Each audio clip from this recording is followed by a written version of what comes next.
jenis kegiatannya seperti itu. Ada pejabat masuk. Damkar ya? Damkar. Hah? Oh, iya. Oke. Jenis kode kegiatan budidaya ikan diusahakan selama 1 Mei. Ya, jenis budidayanya. Kegiatannya setahun yang lalu ya. Ini kalau jenis kegiatannya udah jelas ya tadi pembesarannya. Air laut, air payau, air tawar langsung masuk ke jenis kegiatan budidayanya sama pembenihan. Pembenihan seperti apa? Kalau pembenihan ya masuknya induk, outputnya benih, ya kan? Atau input benih kecil, ya, atau kebul beruyak, benih tokolan ya, benih tokolan umur 20 hari, gelondongan, benih bandeng ukuran jari tangan ya, kalau benih ya. Kalau pembesaran itu benih bandeng jadi ikan, nah, benih atau jadi induk, jadi gitu ya. Bedanya antara benih dan pembenihan dan pembesaran. Pendederan nih, pendederan apa? Itu pemeliharaan larva benih ikan pada kolam sementara hingga mencapai ukuran tertentu. Hasil panennya pendederan digunakan untuk aktivitas pembesaran ikan. Jadi pendederan itu kayak pembenihan juga.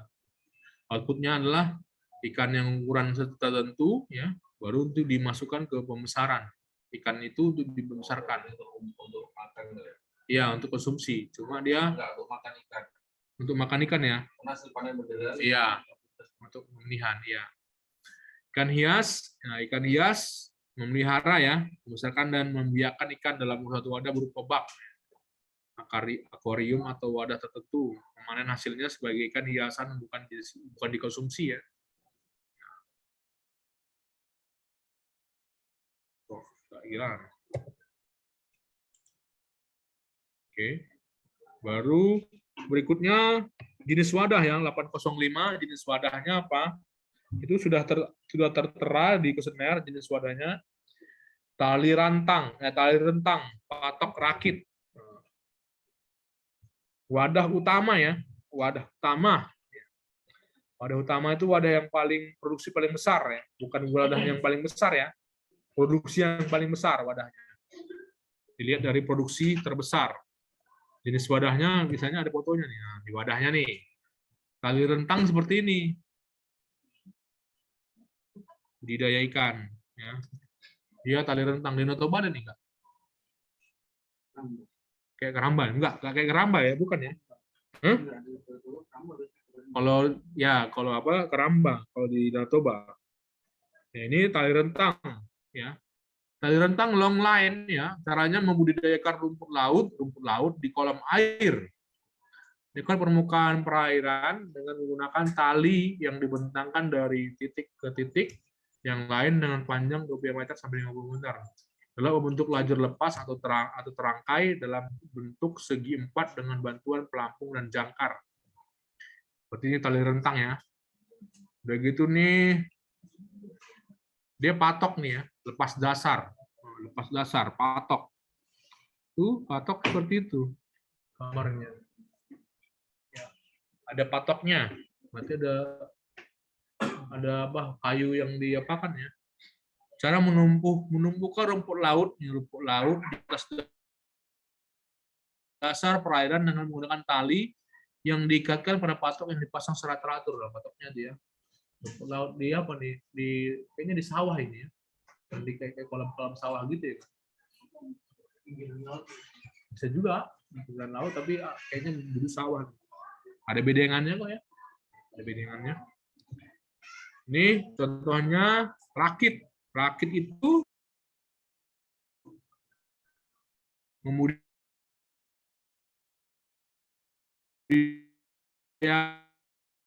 rumput laut ya, di kolam air dekat permukaan perairan dengan menggunakan tali rakit apung rumput laut. Mahal harganya nih, mahal. Keramba-keramba nih. Di sini ada keramba, di Pantai Labu ada. Keramba gini. Keramba jaring apung, ya. Ini kode 2. Wadah digunakan untuk kegiatan pembesaran ngai, ya. Ya, di ST mulu ada. Ah, di ST mulu ada nih ya, ST mulu. Dekat dengan linting ya? Ada. Ah, boleh. Makan ikan kita. Makan ikan di situ kita. Nah, boleh. Ya, itu keramba jaring apung ya. Ini di danau ya, di waduk atau di sungai. Ikannya itu ikan kakap nih, ikan kakap, kerapu. Nah, contoh ikannya ya, atau ikan nila, ikan patin. Seperti itu ya. Ya, keramba jaring apung. Udah gitu ini jaring tancap ya. Jaring tancap ya. Dijaring cuma gantung dia.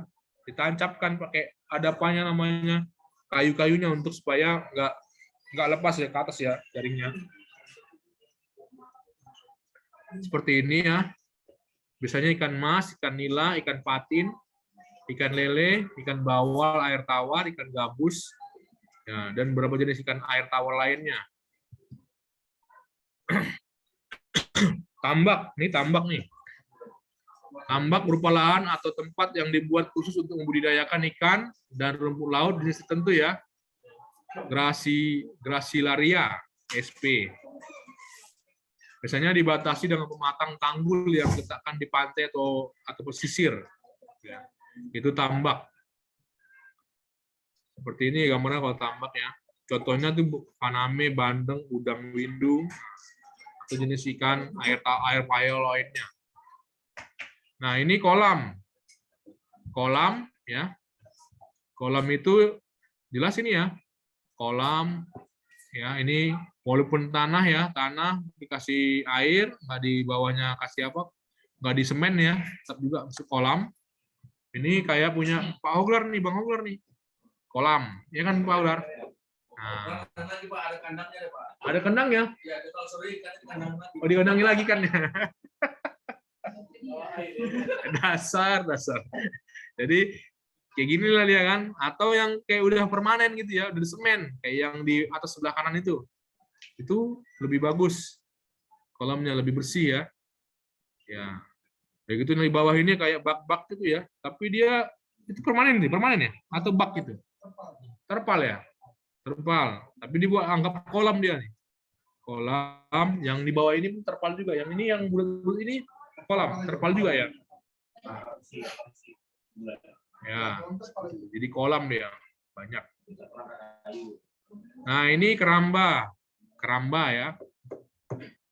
Wadah yang digunakan untuk semua kegiatan pembesaran ikan di perairan darat, danau, waduk, sungai dengan menggunakan kurungan ya untuk membudidayakan ikan yang terbuat dari bambu atau kayu yang ditenggelamkan sebagian seluruhnya ke dalam air ya. Ini dia namanya keramba. Jenis ikannya ikan nila, patin, ikan gabus, ikan gurame, ikan mas, dan beberapa jenis ikan air tawar. Nah ini mina padi. Nah yang kemarin dijelaskan ya, mina padi. Ada tanaman padi, ada juga kolamnya.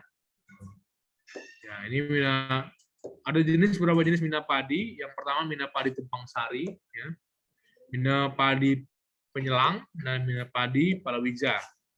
Nah misalnya tumpang sari itu mina padi ikan pada lahan sama.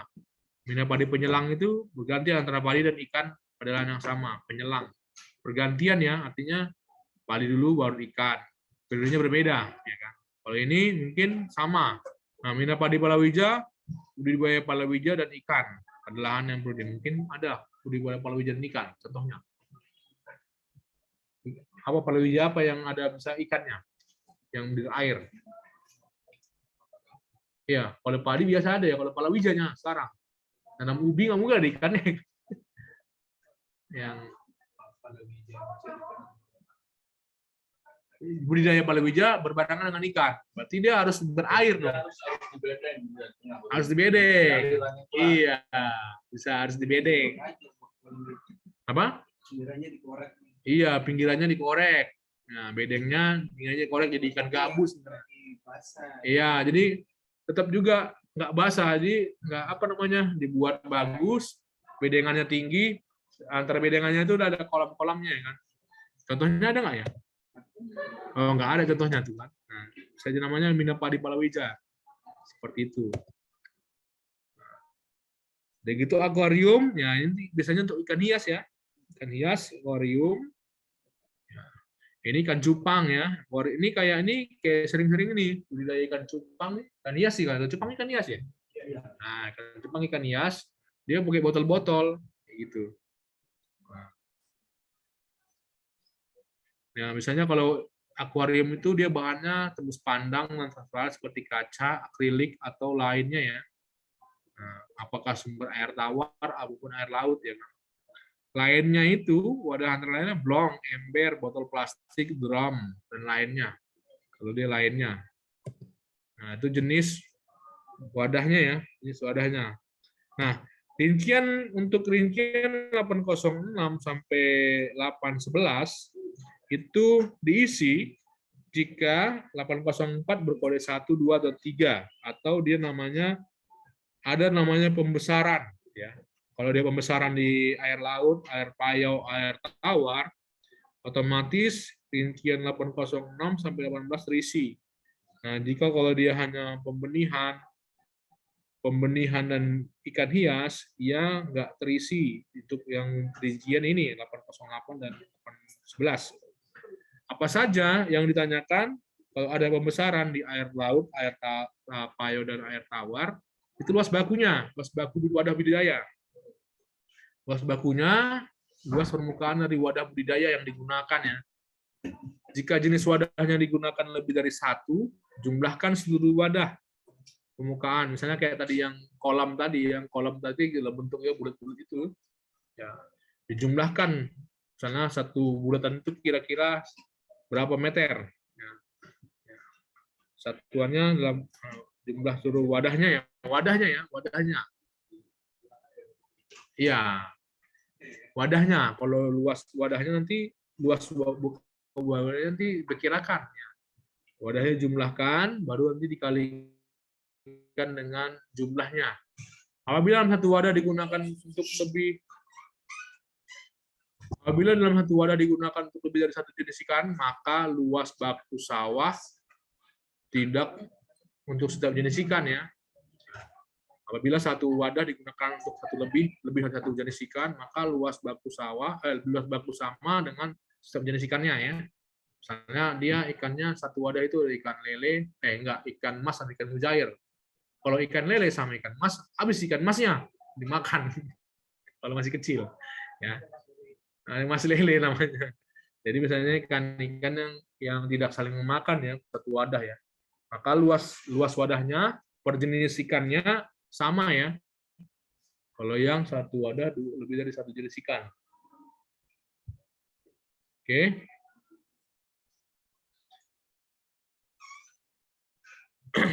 Nah, kita lihat yang di slide yang warna hijau ya. Untuk jenis ikan yang sedang dibudidayakan anggota rumah tangga pada tanggal 1 Mei 2023, maka luas bakunya luas baku semua wadah budidaya itu pada saat itu ya. Tapi kalau dia untuk jenis ikan yang sedang tidak dibudidayakan, mau pernah dibudidayakan, ya selama 1 Mei 2023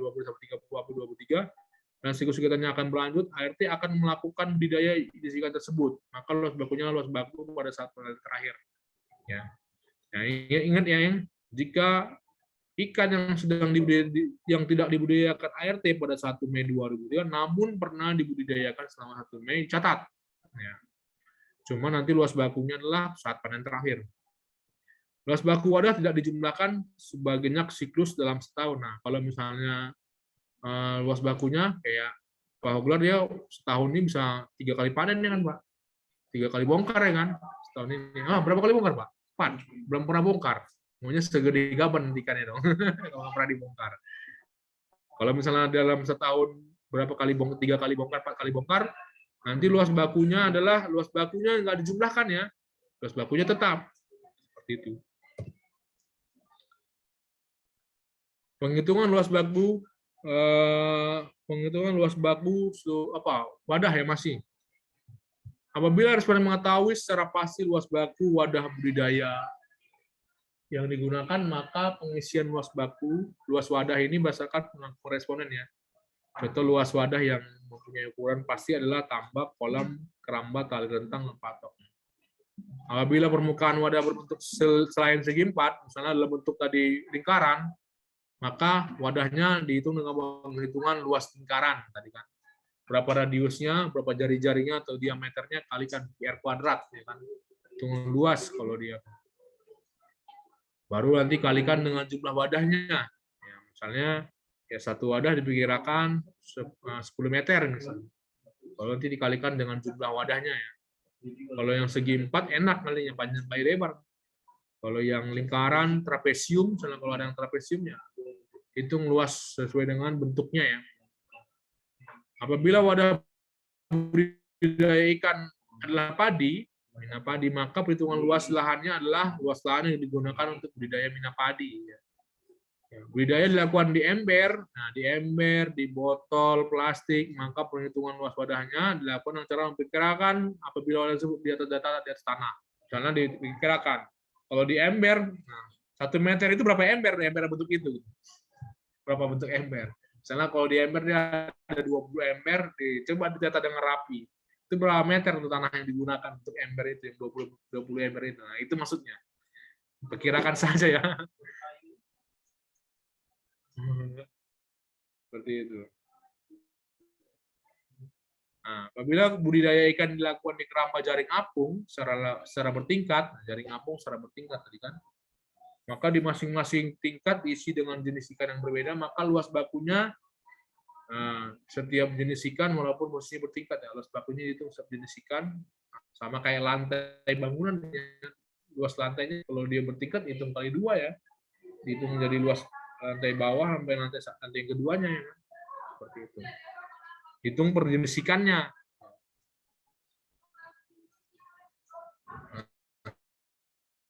Sistem budidaya yang di ada monokultur yang budidayanya sebelumnya tuh budidaya itu ada yang tunggal, campuran, ikannya cuma 2. Untuk polikultur. Monokultur itu mungkin satu ikannya, satu wadah, satu ikannya, jenis organismenya. Ya. Kalau polikultur mungkin satu wadah lebih dari satu ikannya ya. Itu aja apanya bedanya. Nah, teknologi budidaya. Ya, untuk rincian 808 gimana sih teknologinya, teknologi budidayanya? Nah, teknologi budidaya ini dihasilkan dari nilai produksi yang terbesar. Apakah intensif, semi intensif, sederhana, ya kan? Konsep mengenai teknologi budidaya itu maksudnya apa? Intensif seperti apa?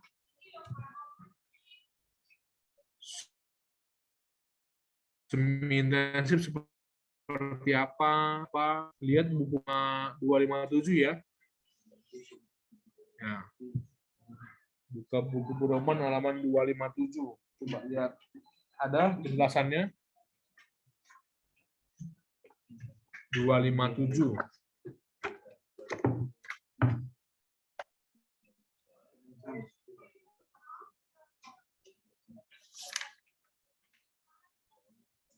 Oh, enggak ada juga. Oh, ada. Di halaman 258-nya. Ya. Di teknologi intensif itu maksudnya pemeliharaan udang ya dengan padat penebaran berumur 20-35 ekor per meter ya. Ya, disertai dengan penerapan biosecurity, penerapan pakan sesuai dengan kebutuhan, pemupukan, penggunaan kincir air dan pengairan ini intensif ya. Berarti emang udah profesional maksudnya. Jadi itu pembesaran teknologi semi intensif itu dari padat ukurannya dari padat penebaran ya. Begitu ikannya dengan penerapan biosecurity, penerapan pakan sesuai dengan kebutuhan, pemupukan. Nah, bedanya antara intensif dengan semi intensif hanya di padat penebarannya. Kalau dia insentif 20 sampai 35 ekor per meter, kalau ini 3 sampai 19 ekor per meter untuk udang bindu ya. Itu masing-masing komoditas beda-beda nih. Jenis keintensifnya. Kalau sederhana, bedanya dia tidak mempunyai biosecurity, dia hanya berbatas nama, ya. Pemberian pakan tambahan, pemupukan, ya sama nih, tidak menggunakan kincir air, dan sistem pengairannya tidak menggunakan pompa. Kayaknya lebih sederhana ya. Makanya nanti lihatnya dari kepadatan, ya jumlah ikan yang ditebar, apakah dengan begitu dengan menggunakan teknologi budidaya. Kalau teknologi budidayanya lebih tinggi, dia intensif. Nah, sederhana itu hanya yang manual lah, mulai dari penerapan pembatasan namanya pakai manual, misalnya begitu dengan pemupukannya, begitu pemberian pakannya, bedanya itu ya. Teknologinya sederhana, apa atau semi intensif. Berikutnya adalah mengenai penggunaan teknologi budidaya ya. Yang beda-beda nih masing-masing. Nah, jumlah benih yang tebar ya. Ini beda-bedanya nih setiap komoditasnya. Siklus panen. Siklus panen yang dimaksud adalah panen habis dalam sekali tebar. Ya. Berarti panen ya, siklus itu satu siklus terselenggara jika dia tebar baru habis panen, itu satu siklus. Satu siklus panen dimulai dari pembudidayaan menebar benih sampai seluruh ikan diangkat dari tempat budidaya ya, selama periode referensi. Penebaran benih dan belum panen maka dicatat dengan siklus 0. Berarti Pak Hogar nanti ikannya 809 0 ya siklusnya, karena belum sudah ditebar cuma belum dipanen. 0. Ya. Siklus itu dari mulai tebar dan dipanen semua.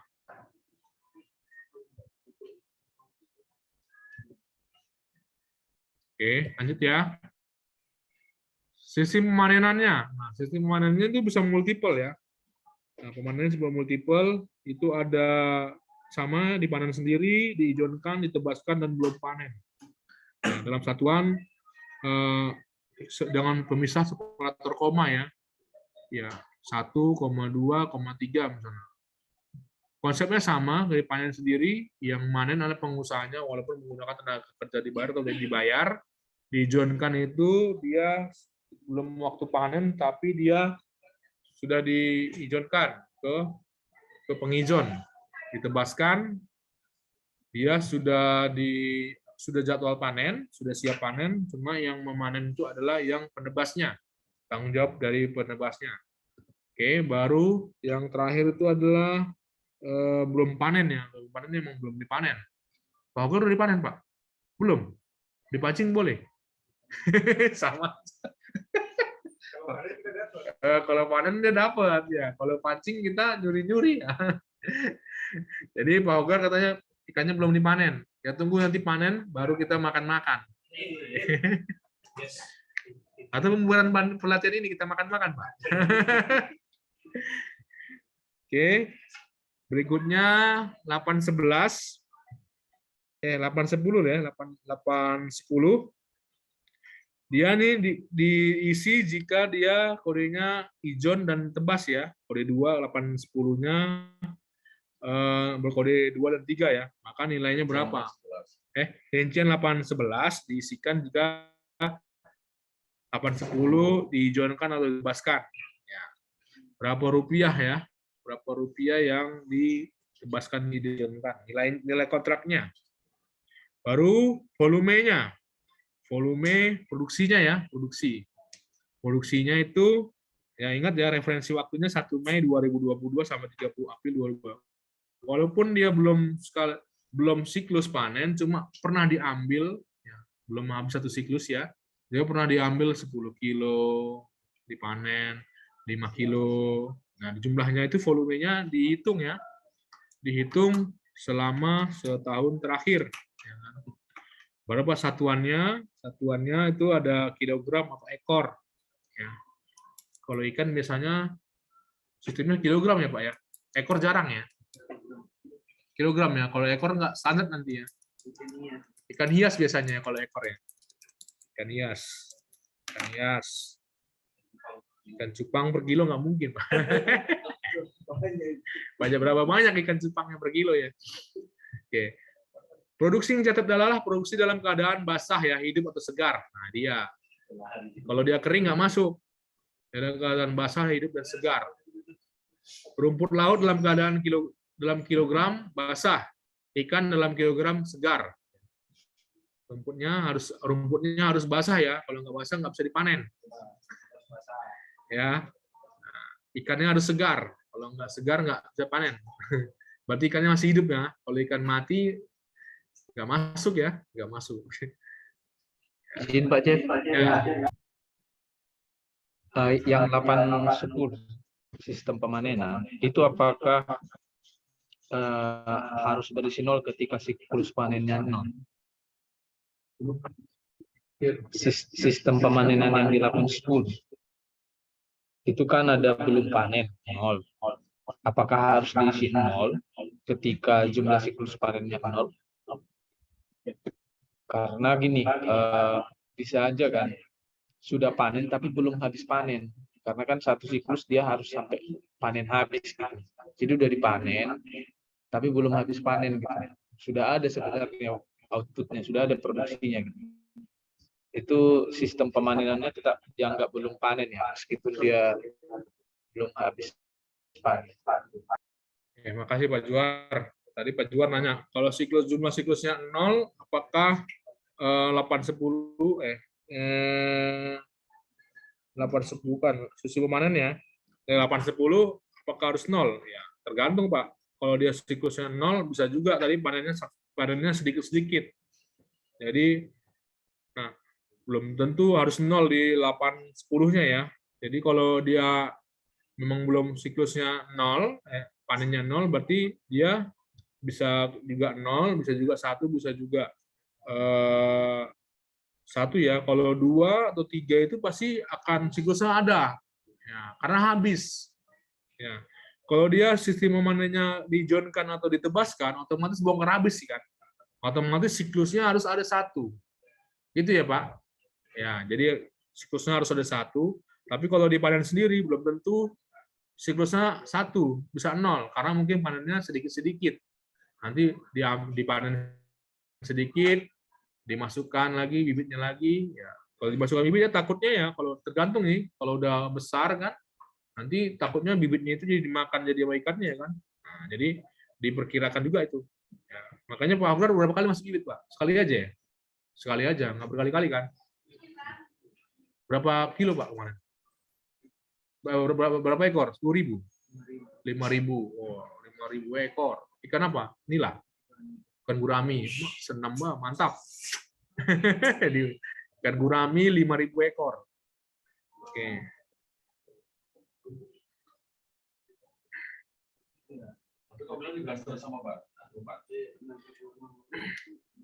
Ada tambahan lagi ikan lain, Pak. Gurami aja. Nggak pakai patin. Karena mau dikawin silang sama patin. Dikawin silang. Patin. Oke, lanjut ya ke volume produksi ikan ya. Volume produksi ikan ya. Itu kilo dalam bentuk kilogram ya, kilogram kasus dunia. Satuan ini digunakan kegiatan budidaya pembesaran ikan. Pembesaran yaitu rincian 804, 123, khusus pembenihan rumput laut. Satuannya kilogram, ya kan? Contoh lain, kerang mutiara dijual dalam satuan ekor, maka dikombinasikan menjadi satuan kilogram. Satuan kerang mutiara ya, satuannya produk standar ya, ekor atau kilogram ya.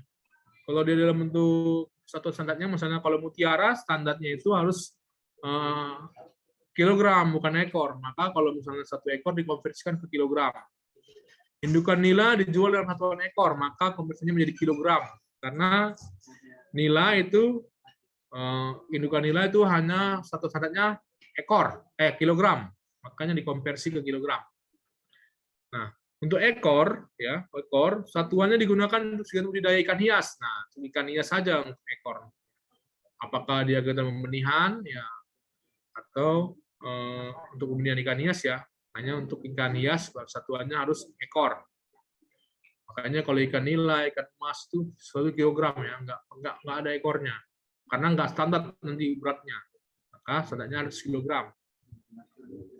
Apabila volume produksi di rincian 812 trisin 0, maka rincian 13 sampai 15 harus diisi strip. Nah, lihat ya, kalau dia tidak ada belum produksi, berarti ikan misalnya budidaya ikan emas belum produksi, berarti dia volumenya 0, nanti satuan dan nilainya strip.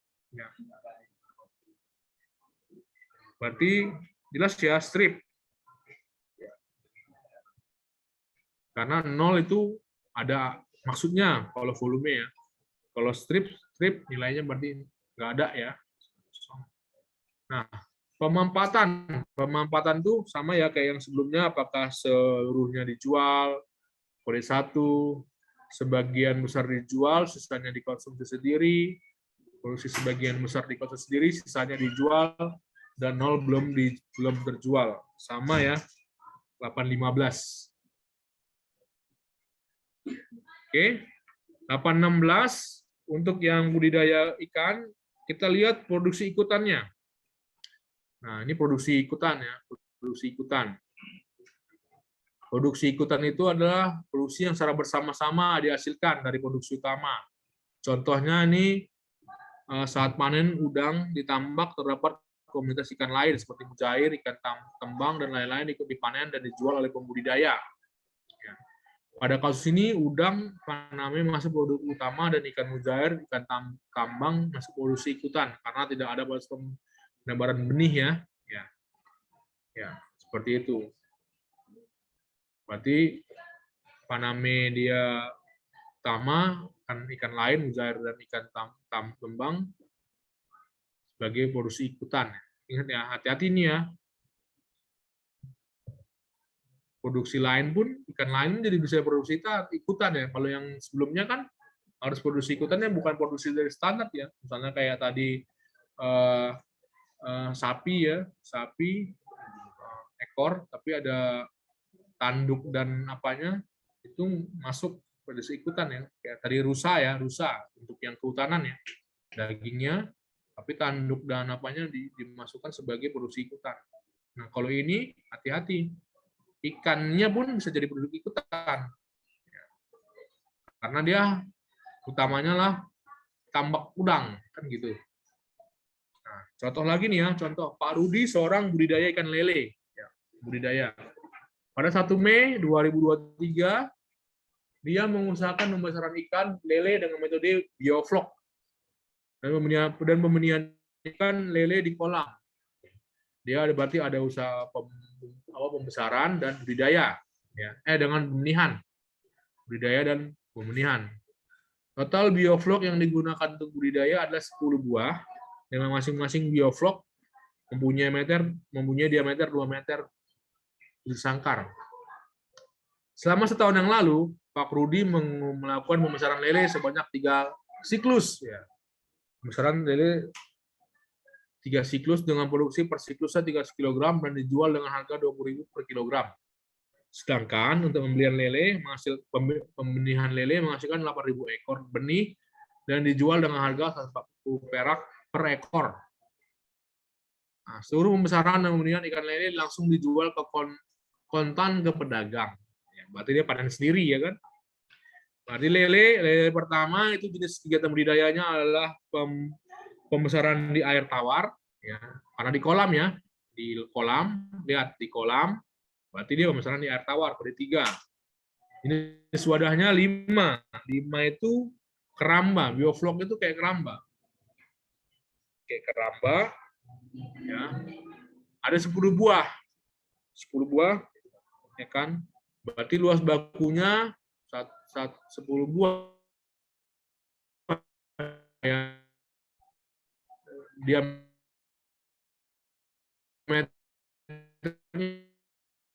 2 meter, sangkar. 3,14 dikali 1 kuadrat. Ya kan gitu ya. Berarti 3,14 dikali 10 karena 10 buah berarti 31,4. Karena V itu nilainya VR kuadrat itu 22/7 ya, 3,14 ya. Selama setahun yang lalu, Pak Rudi melakukan pembesaran ikan lele. Pembesaran ikan lele berapa kali? 3 kali siklus ya. Teknologi bioflok itu kodenya 1, intensif ya. Berarti dia menggunakan teknologi ya intensif. Siklus panen 3 kali. Sistem pemanenannya dia panen sendiri karena dia langsung menjualnya ke pedagang sendiri. Berarti dia tidak ada yang diizinkan ya, tidak ada yang diizinkan, ada yang ditebaskan. Volumenya berapa? Sekali siklus 300 kilo, 3 kali 900 kilo, 9.000 kilo. 900 kilo ya. Kok ini 9.000? Nah, karena 10 ya, karena 10 buah. 900 kali 10, 9.000. Satuannya kilogram. Harganya ya per kilonya 20.000. Ya, 20.000 kali 9.000 berarti 180 juta, ya kan? 180 juta. Berarti dia karena satuannya Rp1.000, 180.000, baru semuanya dijual, semuanya dijual satu. Nah, Pak Rudi juga ada namanya pembenihan ikan lele. Pembenihan ikan lele, maka dicatat lagi pembenihannya. Jenis budidaya 4. Itu pembenihan ya. Jenis wadahnya 5 keramba. Nah, karena dia pembenihan maka rincian 806 sampai 18 tidak diisi, isikan volumenya, produksinya. Berapa yang dibenih yang dia menghasilkan selama setahun? 8.000 ekor dijual 140 perak per ekor. Kalikan 8.000 kali 140 jadi 1.120.000. Dijual semua ke pedagang. 1. Gampang ya? Kayak gini-gini nanti soalnya di kuis nanti. Kalau soal kuis nanti hampir sama soal pretest. Cuma beda berapa soal saja. 1 ke 2 soal gitu. Baru nanti soal post-test lebih banyak. Kalau soal post-test kayaknya 30. Kalau soal kuis 15 ya? 10. 10. Ya, kan kemarin kuis kan sama saya bilang. Soal kuis sama dengan soal pretest. Bedanya 1 apa 2 soal. Semuanya sama. Soal Pak Jeb. Ya. Itu kan 100. Jadi kalau 3 kan 900. Kenapa mesti dikali 10 lagi? Atau karena wadahnya Pak 10 Pak. 10 buah. Bukan, maksudnya udah include nggak tuh? Ini multi tafsir saya soal ini. 3 siklus Pak. 3 siklus. 3 siklus kan 1 siklus kan 300. Maksudnya 300 itu udah include 10 buah itu. Enggak loh. Cuma nggak dikasih tahu. Cuma kita ngomongnya, ya karena ada 9.000 sesuaikanlah dengan soal. Iya, makanya gue bilang tadi ini multi tafsir. Ini multi tafsir ini. Ya siap. Mana bisa kayak kelas gitu. Master Intama kayak gitu emang. Telitinya tahu. Iya, payah ini. Jadi maksud tafsirnya saya hanya menyesuaikan dengan jawaban soal ya. Pak Jepri kan cocokologi. Iya kan? Cocokologi ya. Iyalah, karena supaya jadi 9.000 kayak mana caranya kali 10 ya kan? Jadi ilmu cocokologi ya. Nah, sebenarnya belum tahu kita apa maksud yang pembuat soal ini gitu loh. Iya. Oke ya. Ya, makasih Pak Tasin. Ketua double 7 payah nih kalau double 7 ngomong. Nggak ada titik itu, lanjut ya.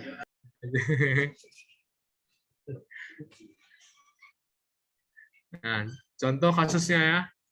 Nah, kita masuk ke penangkapan, ya usaha penangkapan. Nggak ada gorengnya nih. Man, lapar. Man, lihat man. Mati. Tanggung ya, sore aja. Sore ya. Soalnya saya lapar soalnya.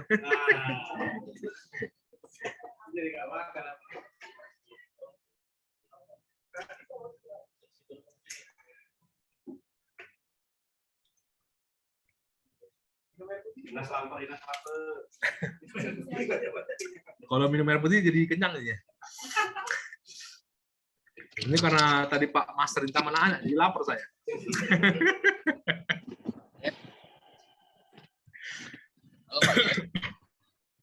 Ya, ada pertanyaan? Oke, kita lanjut ke 8.17 ya. Kegiatan usaha penangkapan ikan. Nah, kegiatan usaha penangkapan ikan termasuk udang, cumi, rumput laut dan lain-lain ya selama periode 1 Mei 2020 sampai 30 April 2023 ya. Hah? Udah berubah?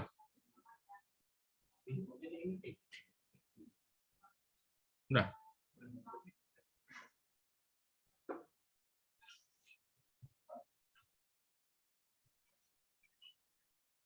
Jika nelayan mengaku melakukan penangkapan ikan ilegal dilarang pemerintah, ya ini contoh-contoh kasus untuk penangkapan ikan di laut ya, penangkapan ikan.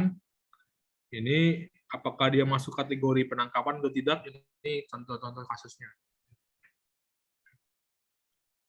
Penangkapan ikan ilegal atau dilarang pemerintah menggunakan strum, bom, cantrang, racun, maka alat tangkap masuk kode 10. Kode 10 ya. Nanti kita ngomong alat tangkapnya lainnya ya. Dan produksi dicatat pada Keputusan ST 2023. Jika nelayan melakukan penangkapan legal dan ilegal secara bergantian, maka semua produksi legal dan ilegal kita ke semua standar ya. Jadi yang di sini mau legal mau ilegal itu dicatat semua ya.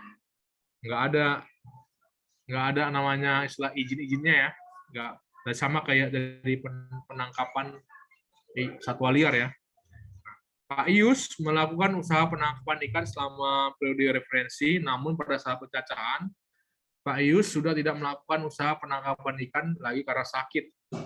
Tetapi ke depannya masih akan melakukan usaha penangkapan ikan. Pak Ius dicatat ya, dicatat sebagai ruta penangkapan ikan. Jelas ya ini. Kasus berikutnya, Pak Anton. Pak Anton melakukan penangkapan ikan.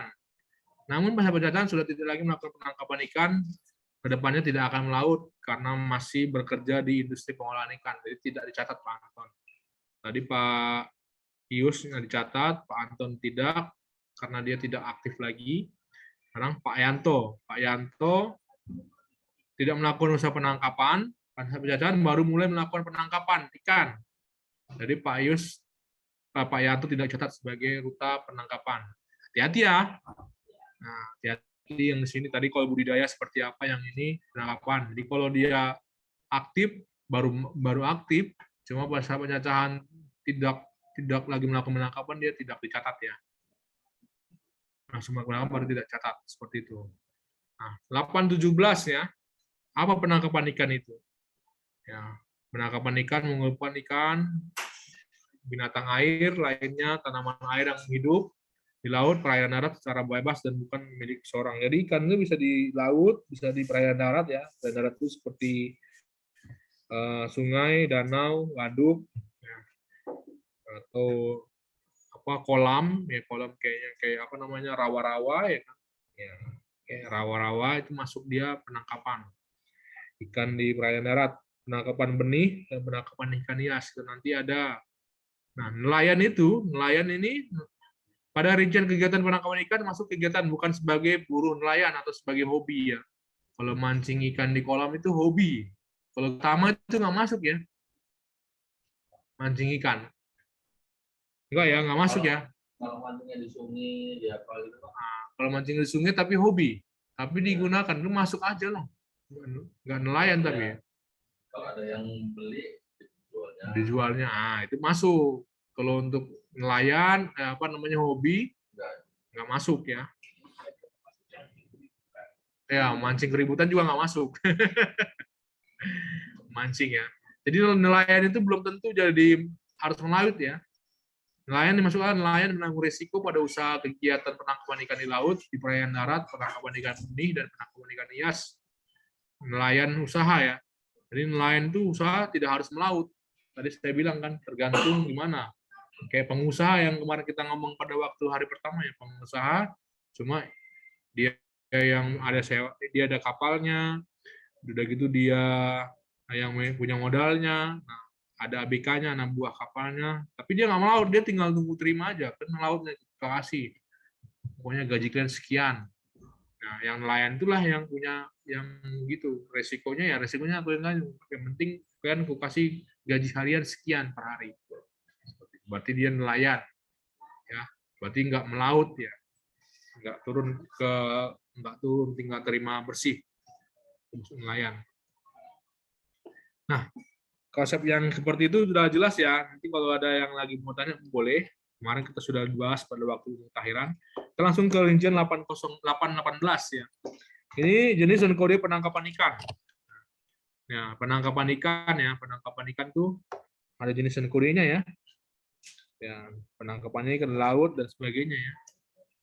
Kalau di laut jelas, kalau di sungai waduk ramah, di luar sungai danau waduk rawa dan lainnya ya. Ini di laut maupun di darat ya, ikan hias ya. Rincian 818 bisa multiple ya, bisa multiple, lebih dari satu. Bisa dia sebagai penangkapan di laut juga di darat, bisa juga dia penangkapan benih atau kombinasinya ya, seperti itu. Selebihnya penangkapan ikan di laut, ya, penangkapan ikan konsumsi di laut, dia jenis kapalnya ya. Tadi saya sudah jelaskan sebentar mengenai yang paling pertama tadi, kapal motor itu seperti apa? Kapal motor, ya. Jadi kapal motor itu kapal yang digunakan tenaga gerak atau mesin ya, tenaga gerak mesin motor yang ditempatkan secara permanen ya di ruang mesin. Dia permanen, nggak bisa dibongkar. Nah, kalau yang motor tempel dia mesinnya itu yang di belakang itu bisa dibongkar, diambil, dipasang lagi. Jadi bisa dibongkar pasang. Itu bedanya motor tempel. Kan? Motor tempel itu dapat dipasang pada jukung ataupun perahu papan ya. Perahu papan yang menggunakan motor tempel dimasukkan sebagai kategori motor tempel ya. Kayak jukung itu, di belakangnya itu papan, ada penggeraknya motornya, berarti dia masuk motor tempel. Kalau perahu utama motor tuh kayak jukung. Perahu jukung itu nggak ada mesinnya ya. Sama perahu itu berarti dia nggak pakai alat ya, nggak pakai perahu ya, mungkin jalan kaki lah. Contohnya ini seperti ini. Perahu motor ya, itu gross tonnage-nya ya, GT-nya 100 GT ya. Besar ya berarti ya. Itu kapasitas mesinnya ya, GT itu, gross tonnage. Udah gitu, contohnya ini udah profesional nih nelayannya. Kapal motor tempel seperti ini. Banyak nih Pantai Labu nih. Ya, apa? Maludut, Pantai Labu, Percut seperti ini. Enggak bukan harimau.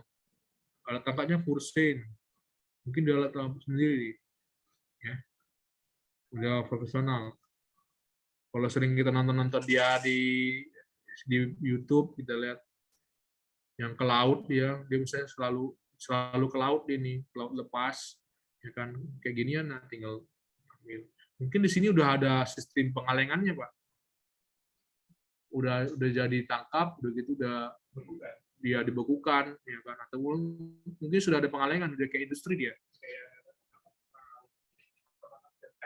Iya, seperti itu, dia lebih profesional. Nah kalau yang Pantai Labu, Percutnya kayak gini banyaknya.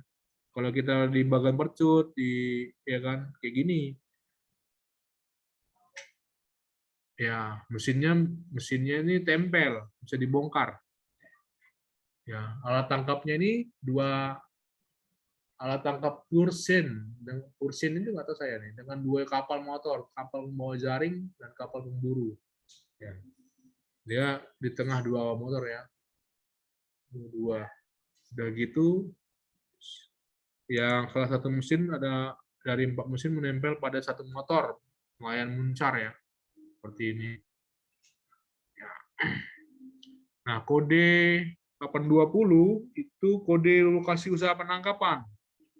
Ya, ini kode usaha penangkapan khusus untuk perairan darat ya. ikan yang dikonsumsi di perairan darat yang ditangkap itu di sungai, waduk, rawa, genangan air. Nah, ini genangan air nih. Genangan air lainnya seperti saluran irigasi, sawah, ya kan, paret masuk sini. Menangkap ikannya ya. Berarti nanti lokasinya dia di WPP dia. Apa namanya, di kode ya, ST kodenya ya. Kalau di bawahnya sebelah enggak, bukan di bawahnya, di sebelahnya kanan. Lokasi penangkapan sungai itu 1, danau 2, waduk 3, rawa 4, genangan air 5. Kodenya di sebelah kanan. Oke, lanjut ke jumlah ya. Jumlah perahu kapal yang dikuasai 1 Mei 2023. Lihat referensi waktunya 1 Mei 2023. Berapa jumlah kapalnya, jumlah perahunya. Ya.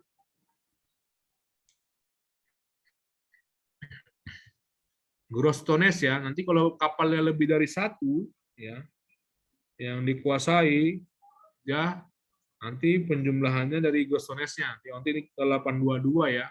Jadi ini jumlah kapalnya, nanti 822 ukurannya, kapasitasnya. Kapasitas, ada yang bocor. Ada yang buffering. Ya. Kapasitasnya yang diisi. Misalnya jika jumlah kapal motornya 2, ya, ada 2, berarti GT-nya dimasukkan, ditotalkan, dijumlahkan. Untuk yang kapal motor ya, yang ada pakai mesin.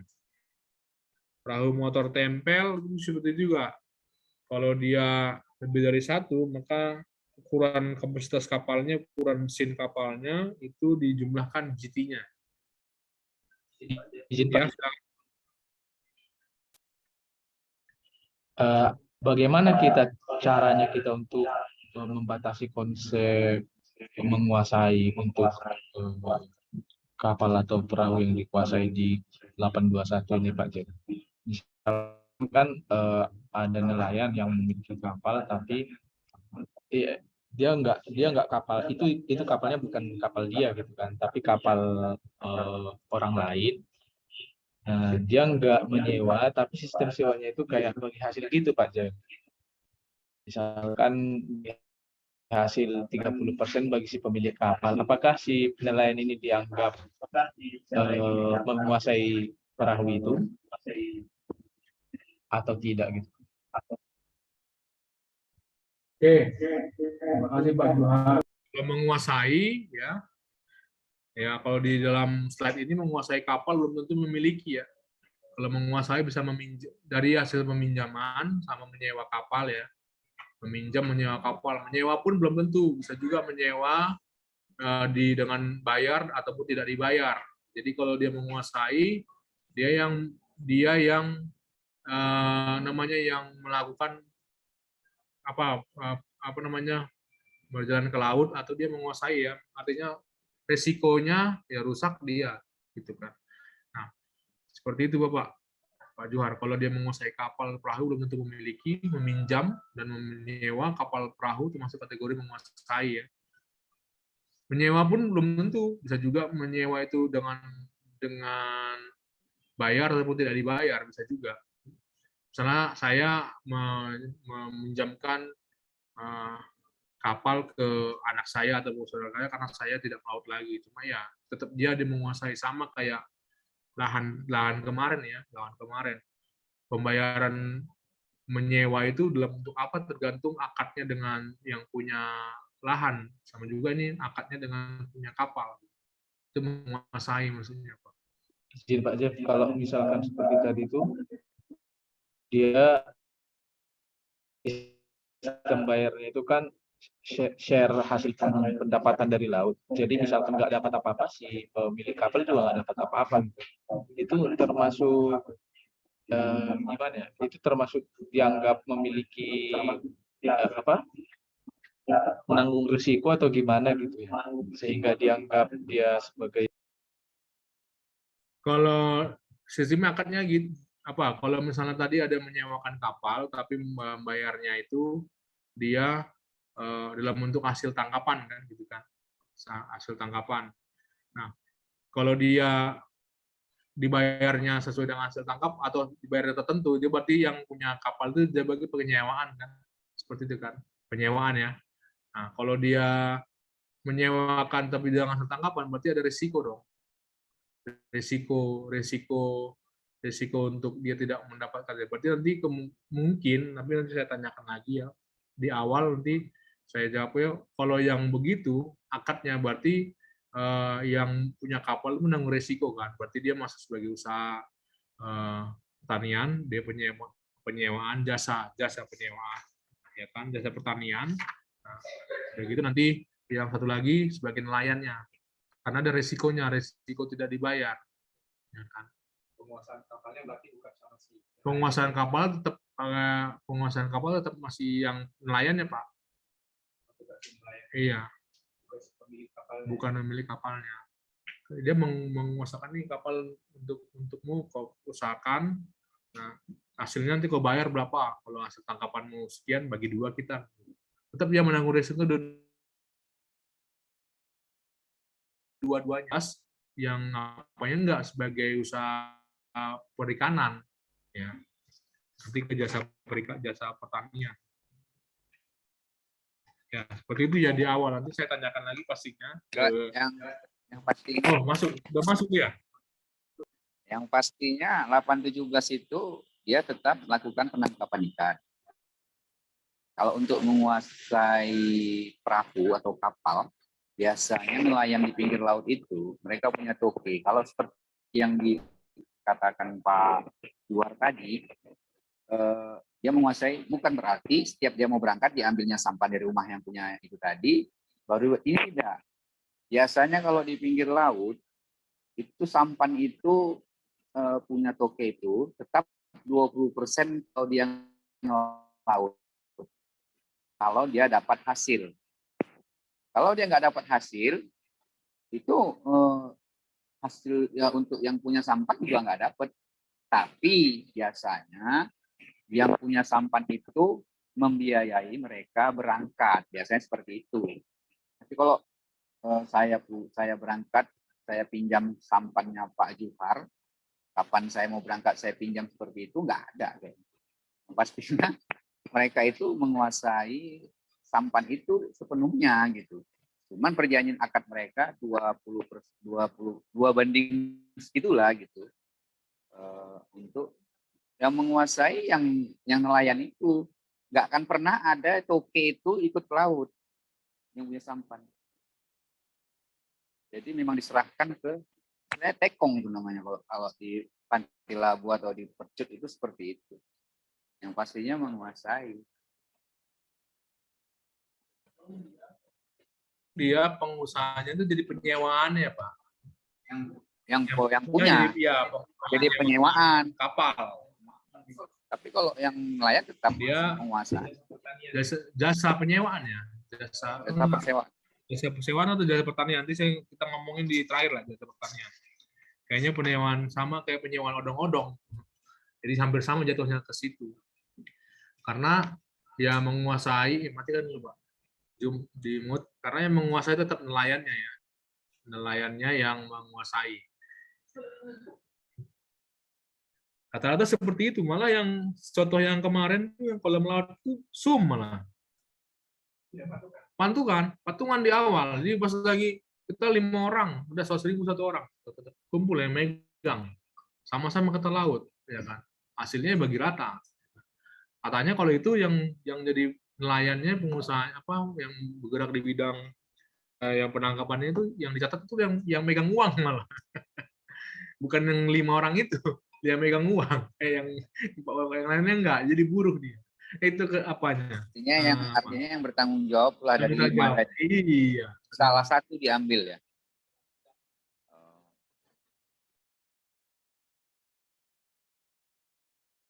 Rata begitu ya, pakai patungan mereka. Ya, ini resiko lah. Resiko konsep seperti ini. Berarti nanti kalau lebih dari 1 dijumlahkan tonnage-nya ya, gross tonnage-nya, GT-nya, baik yang laut maupun yang perairan darat ya, di perairan darat dijumlahkan. Berikutnya lanjut ke Nanti soal proses ada nih. Ini, hati-hati nih. Ini jumlahan GT-nya dijumlahkan. Nah, GT-nya kita ngomongin GT ya, gross tonnage ya. Volume kapal perikanan yang dilakukan pada bagian ruang-ruangan yang tertutup dianggap kedap air dan berada dalam kapal. Singkatnya, gross tonnage merupakan kapasitas ya, proses angkut atau muat. GT kalau dia ukurannya kecil dari 1 ya, 1 GT maka ditulis 1. Jika tidak ada surat GT, GT akan diperkirakan dengan rumus 0,25 kali volume kapal. Rumusnya. Biasanya mereka tuh nelayan tahu tuh berapa GT-nya. Jadi nggak perlu kita apain. Sama kita informasi kita ya, kalau tidak tahu, kalau emang benar-benar nggak tahu, dia 0,5 kali volume kapal. Volume itu dari panjang, lebar, dan ya, kali tinggi, maka volume dapat. Contohnya, rumah tangga Fahri melakukan usaha penangkapan ikan di laut dengan menggunakan 2 kapal motor, kapasitasnya 20 dan 30. Baru maka rincian 822-nya diisikan 50 ya, dijumlahkan GT-nya. Oke. Ini contohnya ya, ada GT-nya. Nah, gambarnya. Ya. Jadi kalau dia nggak sampai 5 GT, ya saya pakai kapal tempel, motor tempel atau apa namanya? Yang sampai 5 GT berarti berapa GT-nya, Pak? Nggak pakai GT kalau kapal di Panti Labu. Nggak ada. Di Persetuan itu nggak ada. Mungkin Panti Labu pun satu-satunya itu kalau. Oh, dia nggak berapa. Saya juga nggak tahu 0, berapa lagi gitu. Dilihat aja caranya. Kalau nggak ada apanya, logonya ya di mesinnya itu, kalikan aja gini, volume kapal itu, kapalnya panjangnya berapa, ya perahunya, lebarnya berapa, tingginya berapa, kalikan, baru dikalikan 0,25, itu GT-nya. Gitu caranya. Rata-rata panjangnya 2 meter, masalah ya. Iya. Jukung kan, 2 meter. Dan gitu lebarnya paling 1 meter ada, nggak ada ya? Lebih ya, 1 meter. Ya. Dan gitu tingginya berapa? Segininya, Pak. Tingginya berapa? Ada 1 meter. Kalikan dulu. Panjang, lebar, kali tinggi, kalikan 0,2. Namanya GT-nya. Kalau memang nggak ada ya. Biasanya sih yang jukung-jukung itu ya, Pak. Bisa dilepas-lepas tuh. Ya, kalau untuk ini kan ada perahu motor tempel. Itu kan rata-rata mesinnya di bawah 5 GT itu kan. Namanya mesin tempel ya. Mesin-mesin Robin apa gitu kan. Nah itu jumlah ukuran kapal perahu yang dikuasai ukuran berdasarkan GT atau berdasarkan ukuran kapal? Tidak tertulis, Pak, di mesinnya itu dia berdasarkan ukuran kapal, Pak, volume kapal. Diperkirakan dari situ. Kalau udah tertulis kayak seperti ini, ya itu enak dia kita mengapakan. Dia GT 100. Nah, ini. Kalau contohnya ini GT yang di hitam ya, GT 100/A ya. Itu GT-nya ukuran kapal 100 GT. Nah, kalau ini GT 61. Yang sebelah kanan ini yang atas ini GT 220. Ya, 2020. Nah, inilah isikan GT 20 61. Itu maksudnya dia kalau udah ada apanya. Biasanya kalau yang sudah profesional ya, seperti ini ya, GT-nya. Kenapa, Pak? Ada? Oh. Seperti ini ya. Nah, ini sampannya. Ini nama lokal ke tinting, panjang 9 sampai 11 meter, lebar 0,6 ya, 0,5 sampai 1 meter ya. Dalamnya berarti tinggi ya, tingginya 50 meter, 50 cm. Nah, udah ada GT-nya 1 GT. Kayak gini contohnya 1 GT biasanya.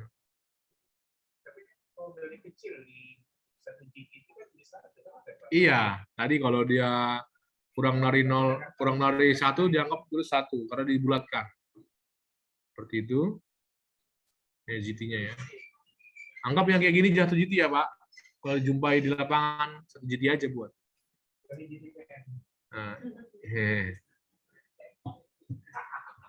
Nah, ini Provinsi Jawa Timur ya, ini kapal kayak gini, 1 GT nih.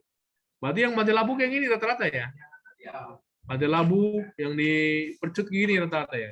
Tapi lebih lebar dia, Pak. Karena ini dia 0,6 meter ya. Lebarnya 1 meter ya.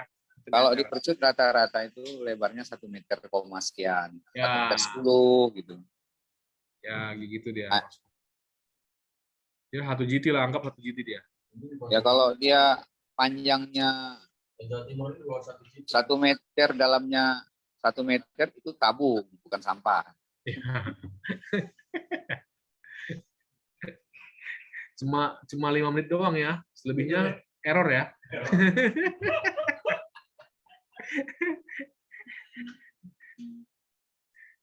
Ini NTT ini kapasitas 1 orang ini kurang 1 GT ya. Seperti ini. Sabang ya, ini Sabang. Aceh nih. Kayak gini bentuk kapalnya nih. Lucu ya. Emang ya 3 GT nih malah. Lebih tinggi lagi GT-nya. Oke. Ya. Emang negara kita nenek moyang kita pelaut ya. Ya kayak gini bentuknya jadinya. Pantai Labu gimana bentuknya nih? Atau gimana? Itu karena lengkungannya itu, dalamnya itu yang tinggi, hampir 1 meter. Oh. Ya. Makanya dia volumenya itu jadi Lebih besar besar. ya. Kalau sampannya pendek, paling 2,5 meter, 3 meter gitulah. Sampai 3 meter. Oke, lanjut ya ke alat tangkap. 823 alat tangkapnya. Alat tangkapnya dia apa alat jenis alat tangkapnya ini sekarang jam 11 ya. Setengah 12 ya. Belum selesai ikannya. Alat tangkap, jaring lingkar, jaring tarik, nanti saya hanya lihat-lihat apanya. Contoh-contohnya, gambar-gambarnya. Nah, nih dia jaring lingkar. Dia kodenya 1 ya, jaring lingkar seperti ini. Jaring lingkar tebar. Ini jaring tarik ya, 2 kapal atau 1 kapal tarik ya, atau tuh 2 kapal boleh, 2 kapal bisa tarik dari sana sebelah sini, baru dia kapalnya menyatu, dapat ikan lah itu, jaring tarik ya. Begitu ini adalah jaring hela, trawis, trawis. Bahasa trawis ya, namanya kan jam ya. Jaring itu jaring hela. Dia bersifat aktif, jaring berbentuk kantong yang terdiri dari sayap, jaring, badan jaring, kantong jaring. Tali iris atas, tali iris bawah, tali selambar, pelampung, pemberat, serta dilengkapi dengan alat pembuka ya. Oke, ini penggaruk ya, penggaruk, jaring angkat ya. Nah, penggaruk, jaring angkat. Berarti ini alat yang dijatuhkan. Alat yang dijatuhkan itu apa? Kelompok alat pemakai yang bersifat aktif berupa jaring berbentuk kerucut dilengkapi dengan atau tanpa rangka sebagai bingkai dari besi, kayu, bambu, dan pemberat dengan dilengkapi dengan tanpa alat bantu pengumpul ikan berupa lampu yang mengoperasikannya dengan cara menjatuhkan dan menebarkan untuk mengurung ikan dan cumi-cumi. Ya, alat yang dijatuhkan. Saya belum pernah lihat nih. Pak Jeb, mau nanya. Kalau yang biasanya berdasarkan yang dari Intama, yang tahu dari sana, itu kan masing-masing daerah beda-beda kata-katanya. Ada bilang jaring gembung, ada dia bilang jaring ini. Nama daerah ya.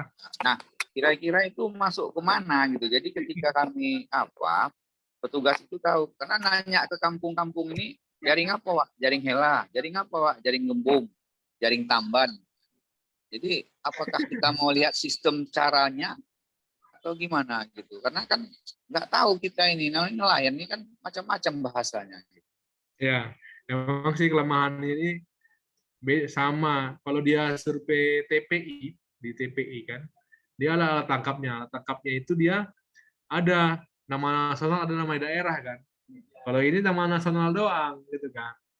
Ini cuma nama nasional, cocok-cocokologi juga lah ini. Cocok-cocokologi lah.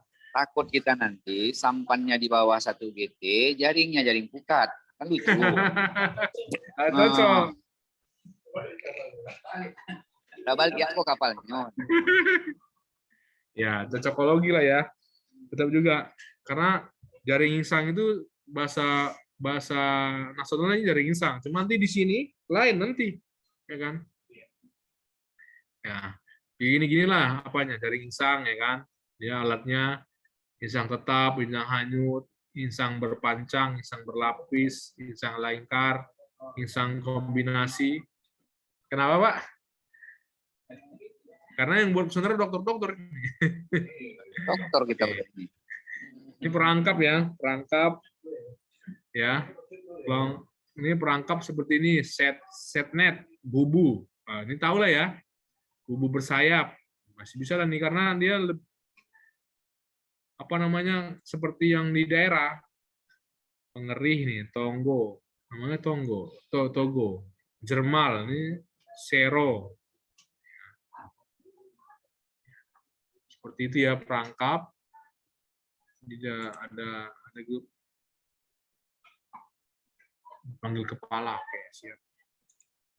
Udah gitu pancing rawai ya. Pancing pun ada jenisnya nih, pancing ulur tuna, pancing berjoran, pancing cumi, pancing cumi mekanis, pancing layang-layang ya.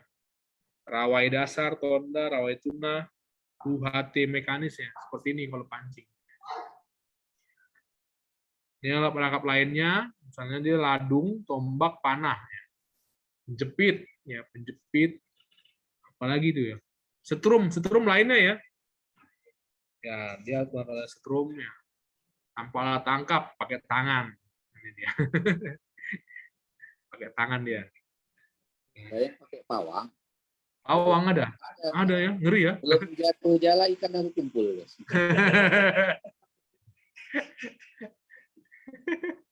Belum jalan udah kumpul ikannya ya.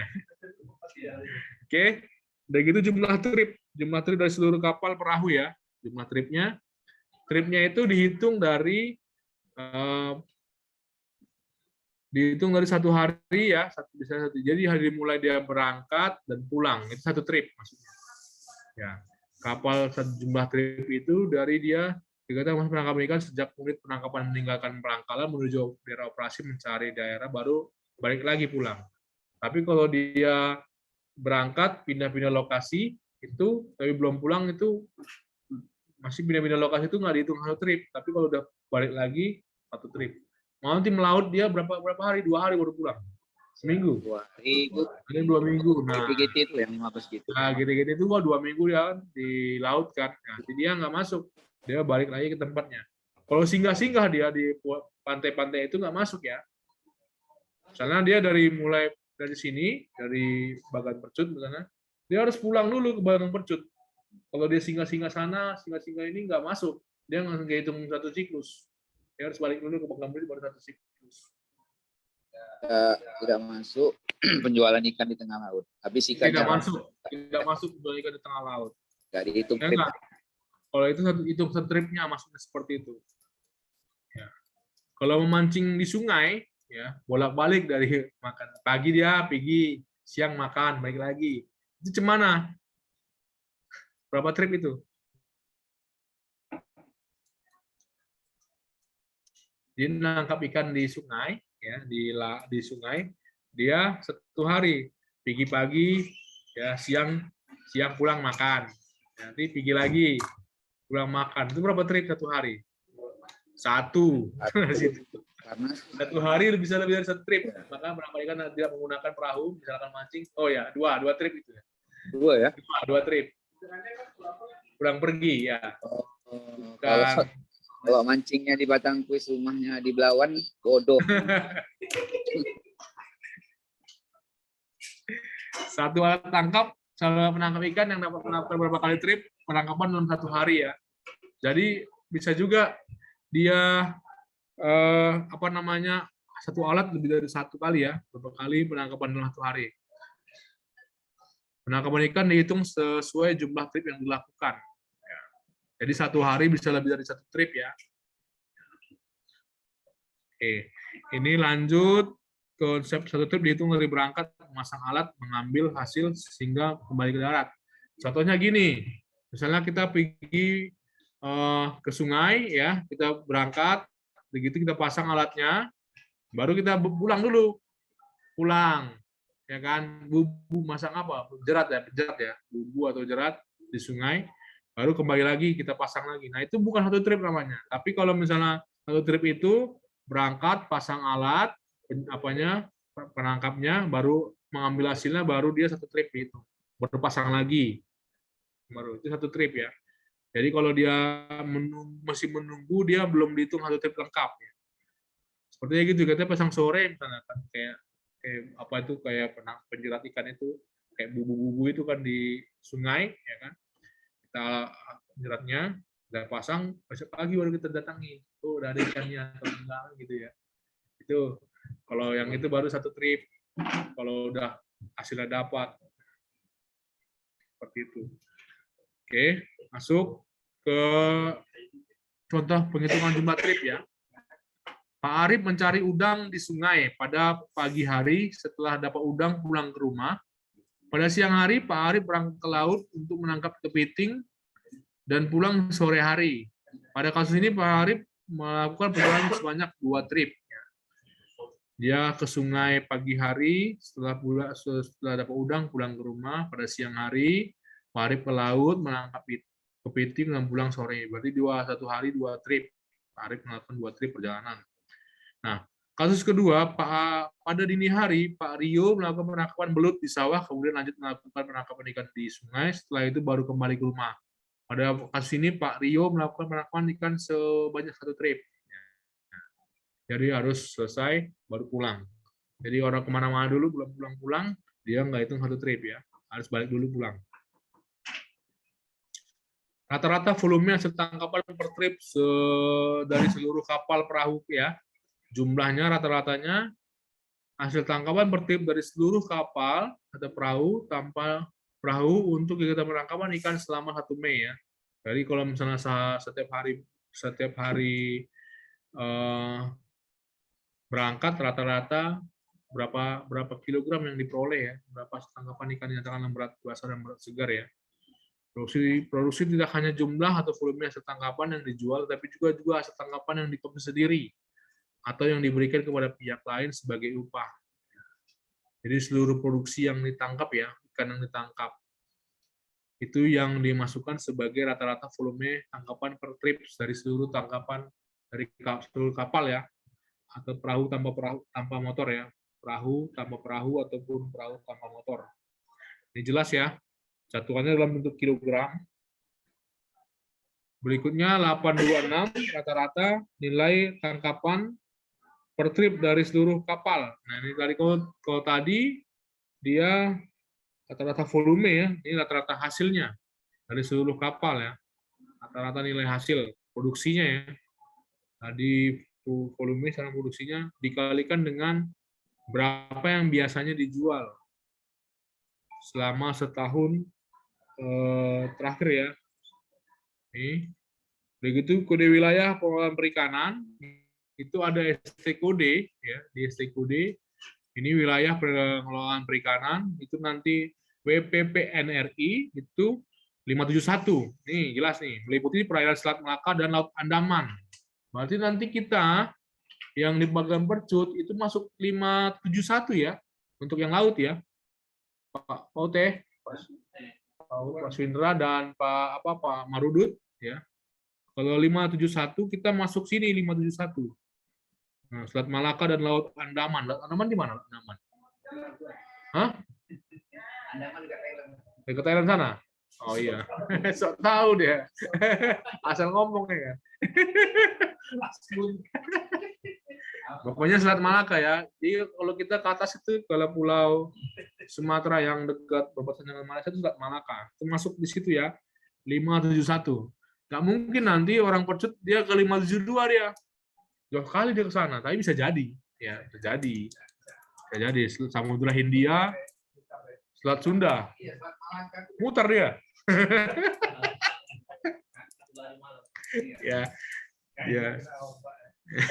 Pokoknya dari Percut mau ke Pulau Andaman dari Kuala Murbau itu 3.000 perak lagi lah bos.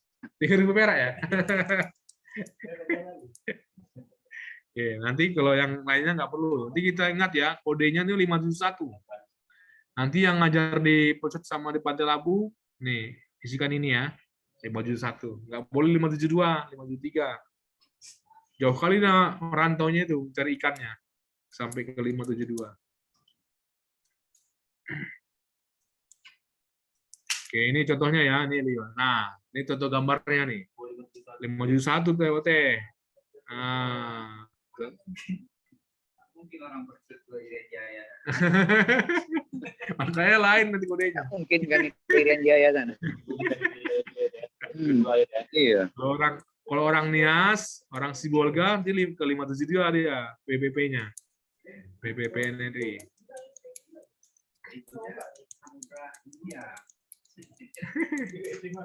Ya kalau si Bolga ya udah lepas laut lepas kan. Kalau kita kan Selat Malaka. Pokoknya kalau tsunami aman. Oke, lanjut ya. PPP perairan darat ya. Ini PPP perairan darat. Untuk yang laut tadi ya, udah yang darat itu di ST kode juga ada, ST kode. Darat itu WBP-nya tuh mana nih? Nah, nih. Nah, WBP wilayah sungai, danau, waduk, rawa, dan genangan air lainnya di Pulau Papua. Ini enggak, Papua enggak. Dia di Pulau enggak. 421 enggak masuk, Talaut 422 enggak masuk. 431 enggak masuk. Enggak masuk. Pulau Seribu, Karimun, Pulau Baiwan enggak masuk. Pulau Karimata, Pulau enggak masuk. Sebatik jauh kali. Nah nih, 439. Enggak 439 apa? Merantau Sumatera. Nah ini nih, 438. Nanti yang wilayah perairan darat ini kodenya 438. Meliputi sungai, danau, waduk, rawa atau genangan air lainnya di Pulau Sumatera bagian timur. Ya. Enggak, 349 ini Sumatera bagian barat utara ya. Nih, 439 kita. Nanti untuk wilayah penangkapan ikan di wilayah darat, kita masuk ke kodenya 439. Jadi meliputi sungai, waduk, danau, rawa, dan atau genangan air di wilayahnya di Pulau Sumatera bagian barat utara, ya. Barat utara ya, Aceh, berarti Sumatera Utara ya. Barat berarti apa? Padang, ya. Kepulauan banyak, Kepulauan Batu, Kepulauan Mentawai, Kepulauan Pagai, Pulau Weh, Pulau Beteleblah, Pulau Simelu. Pulau Simelu dia apa ya? Di Aceh ya. Kiri Aceh. Simelu, Pulau Nias, dan Pulau Enggano. Nanti otomatis kita harus kodenya 439 semua di sini untuk wilayah Deli Serdang. Enggak. Sumatera bagian timur, kita Sumatera bagian utara kan? Mananya bedornya? Sumatera bagian barat dan utara loh. Nah, ya, kita lihat ya gambarnya ya. Nah, ini yang warna kuning. Nah, ini di paling ujung ini. Timur. 439 kan? Iya tadi. Kita ini masuk mana nih yang ini? Barat kan? Ya, ini loh yang warna hijau ini. Timur Jepang lah kuning. Hijau apa kuning nih? Ya, 439 ya. Kita masuk ke 439. BNJ pun masuk 439, tebing masuk 439 juga. Nah. Kan perairan darat, Pak. Oh iya.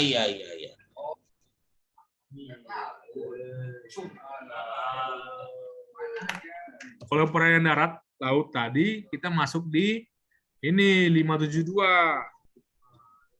571. 571.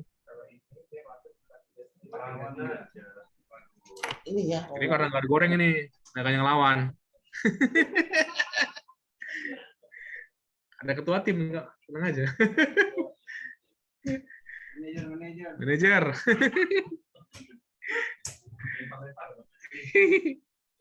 828 ya, masuk ke 828 pemantauan produksi selama periode 1 Mei 2022 sampai 30 April ya.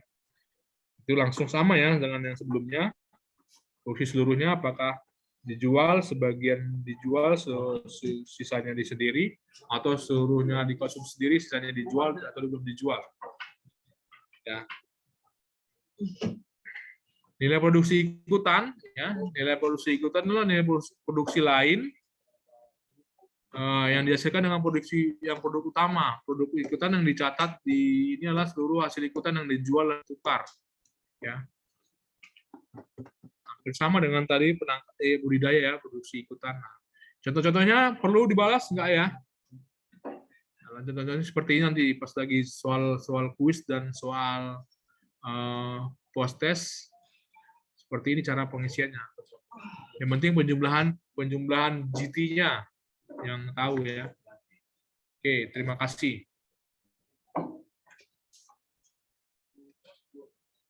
Sebentar kita masuk ke kegiatan jasa pertanian ya. Nanti habis itu kita lanjut ke blok 10.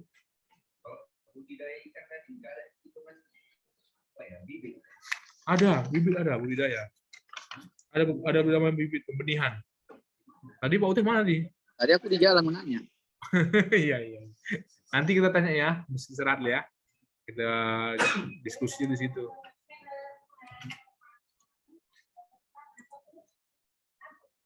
Masuk ke blok 9.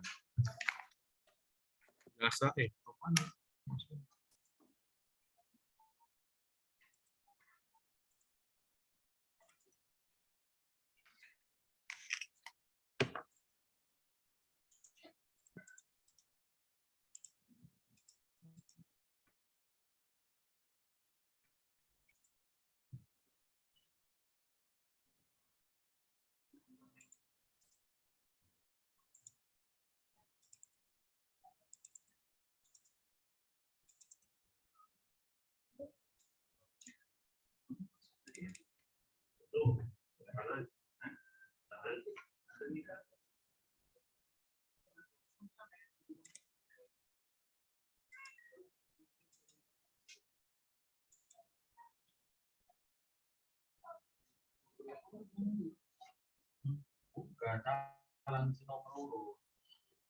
Udah muncul, Jam. Oke, lanjut ke udah besar ya, udah. Oke, masuk ke blok 9 jasa pertanian dan praktik kegiatan pertanian ya. Nah, untuk jasa pertanian ya bisa dilihat di kesenarannya, tujuannya adalah memakai informasi tentang usaha jasa pertanian meliputi 6 sektor ya. Jasanya itu meliputi 6 sektor, apakah pertanian, ternak pangan, horti, perkebunan, peternakan, kehutanan dan perikanan ya, atau serta penggunaan bibit rekayasa genetika dan keberadaan tanaman di bawah pelindung ya. Ini tujuan blok ini untuk ini karena dia dibagi di 2 kegiatan, jasa pertanian dan praktik kegiatan pertanian. Nanti kita jelaskan satu-satu. Jasa pertanian ya. Di pilihan 01A, apakah melakukan jasa pertanian selama periode referensi 1 Mei 2022 sampai 30 April 2023. Ya. Usaha jasa pertanian maksudnya mencakup kegiatan jasa pertanian atas dasar pada jasa atau kontrak. Ya. Meliputi apa? Penanaman, penyiapan lahan pertanian, ya, penyiapan, ya, di situ jasa pemanenan, penanaman lahan pertanian, pemeliharaan, bisa ngemau, kalau orang Karo bilang ngemau, ya, atau jasa penyiraman, ya, jasa penyiraman lahan melalui udara, jasa perapian, trimming, kalau di kebun namanya pemupukan dikasih piringan, ya kan, namanya juga jasa pemupukan, ya itu nanti masuk kegiatan pemupukan, jasa pengendalian hama, ya, jasa pengoperasian peralatan irigasi. Ya. Jadi jasanya itu terbagi-bagi, bisa tergantung dari proses budidayanya ya. Apakah dalam bentuk apa yang kita apakan. Apakah jasa penyediaan perlengkapan mesin pertanian dengan operator, gitu kan. Kayak tadi jetor, kayak harvester, combine harvester, pemanenan itu masuk dengan jasa perlengkapan mesin pertanian dengan operator. Ya. Nah, usaha jasa peternakan misalnya. mencakup kegiatan usaha peternakan dan jasa. Contoh kegiatan ini, ya ini untuk peternakan adalah inseminasi buatan, ya inseminasi buatan, jasa pencukuran domba, ya pemanenan ya berarti dia nih masuk. Kegiatan farrier, tukang tapal kuda yang membuat tapal kuda, jasa perkawinan ternak, ogler ya, atau jasa pemacekan. Ya, gigolo ya, ada gigolo. Jasa penetasan telur ya kan. Ini masuk. Jasa pemacekan ternak merupakan transfer semen ya, mani semen ternak ke betina ya. Waktu disuntik ya, pemacekan. Kegiatan menyuntikkan mani semen ke betina dilakukan namanya petugas IB pemerintah, inseminasi buatan IB. Maka disebut juga jasa pemerintahan ya, tidak dicakup. Oh, dari yang pemerintah berarti dia tidak masuk sebagai jasa peternakan karena udah jasa dia masuk, dia kerja di dinas ya, berarti dia masuk ke satuannya jasa pemerintahan. Berarti Kalau dia buka usaha sendiri, inseminasi itu masuk, kalau usaha sendiri masuk. ya kan dia di pemerintahan tapi dia menerima inseminasi. Rata-rata seperti itu memang Pak ya. Ya, berarti dia masuk sebagai jasa pertanian. Udah gitu mengusahakan ternak ya, mengusahakan ternak sebagai pejantan dan memproduksi mani semen. Nah, ya, jadi dia peternak ya, tapi dia mengusahakan pejantannya, nanti pejantannya itu didatangi dimasukkan ke kebunan ke betinanya ya, dipinjam lah dibilang. Nah, itu masuk jasa ya, jasa pertanian untuk mengawinkan atau pemacekan ternak. Begitu nanti dikategorikan sebagai usaha peternakan sehingga jatuh di blok 6 meskipun ada ternak yang digunakan sebagai pejantan, tetapi tujuan penyelenggaranya adalah sebagai pengembangbiakan. Nah, kalau dia peternak ya, kalau dia tujuannya pengembangbiakan tapi ada pejantannya, itu dia masuk di blok 6 ya, bukan di blok 9. Tapi kalau hanya khusus untuk dia pemacekan, dia sapinya itu dibeli untuk pemacekan, itu nanti masuk dia kode 9. Tapi tujuannya hanya pemeliharaan, kebetulan ada jantannya, dia masuk sebagai di blok 6. Dia masuk di peternakan. Seperti itu. Begitu jasa kehutanan. Ada juga jasa pertanian di sektor kehutanan. Pengerjaan bagian kegiatan kehutanan ya. Contohnya reboisasi atau rehabilitasi ya. Bagian-bagian tertentu pengerjaan hamanya atau kegiatan pemanenan atau penebangan kayu ya, penebangan kayu di hutan itu masuk jasa kehutanan ya. Jasa pertanian tapi di sektor kehutanan. Untuk di perikanan itu pun ada juga jasa pertaniannya. Contohnya tadi jasa sarana produksi penangkapan ikan, jasa produksi penangkapan ikan, jasa pasca panen ya. Jasa pasca panen misalnya membersihkan kolam. Setelah dibongkar kolamnya ya mungkin peternak ikannya nggak malas ya kan. Jadi dia dibongkar oleh orang lain, dibersihkan. Jasa sarana produksi budidaya ikan, jasa produksi budidaya ikan, jasa pasca panen budidaya ikan. Jadi setiap subsektor pasti ada usaha jasanya. Ya. 91B, jika dia selama setahun yang terakhir mengusahakan jasa pertanian maka kodenya 1. Ya, jika tidak dia lanjut ke 902. Nah, kalau dia 1, tanyakan 91B-nya, 901B-nya. Usaha jasa pertanian dilakukan selama 1 Mei sebagai referensi. Ya, isikan jenis apanya? Usahanya, ya, kegiatannya. Isikan jenis usahanya, kegiatannya, pertaniannya yang dilakukan. Itu nanti di ST kode, pemberian kodenya ada. Kalau bisa selengkap-lengkapnya ya, semuat-muatnya di sini. Apakah pemacekan, apakah penyewaan alat dengan operator, ya kan? Apakah jasa pemanenan, apakah jasa misalnya dia membersihkan lahan pertanian, mengolah lahan pertanian, selain seperti itu ya. Nah, itu isikan kodenya. di STKD kalau bisa lengkap, karena nanti di STKD bisa beragam-ragam ya. Nanti bagian-bagian tertentunya pemupukan apa, pemupukan tanaman padi misalnya, seperti itu. Nah, ini disebutkan kegiatan yang dilakukan ya oleh unit usaha, oleh KBLI sesuai dengan daftar usahanya. Nah, kan yang diisi cuma satu nih, tiga ya, tiga, cuma satu, cuma tiga. Otomatis kalau bisa isikan yang paling banyak, yang tiga yang paling banyak, yang paling sering ya. Isikan tiga, daftarnya, apa usahanya, jenis usahanya, baru kode-kodenya. Nah, masuk ke 901C, besarnya pendapatan yang diperoleh. Pendapatannya ya, diperoleh dari usaha jasa pertanian yang dilakukan selama setahun terakhir ya, dari referensi dalam bentuk rupiah ya, dari 3 pendapatan terbesar saja. Makanya tadi kalau yang yang utamanya yang pertama dari pendapatan, baru yang kedua dan ketiga, ya biasanya sih kalau yang seperti ini dia spesifikasi ya.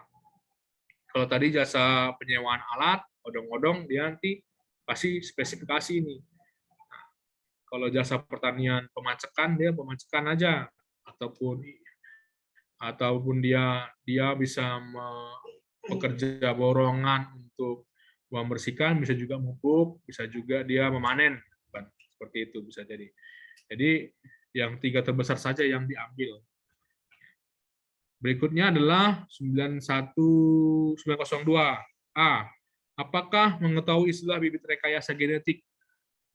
Kan ini hanya sebagai pengetahuan dari petani. Tahu nggak istilah namanya rekayasa genetika? Apa tuh rekayasa genetika ya? Rekayasa genetika ini yang berbagai benih berjenis GMO atau polusi rekayasa ya, benih tanaman yang memiliki gen asing dari spesies tanaman yang berbeda atau makhluk hidup lainnya guna mendapatkan sifat-sifat yang diinginkan.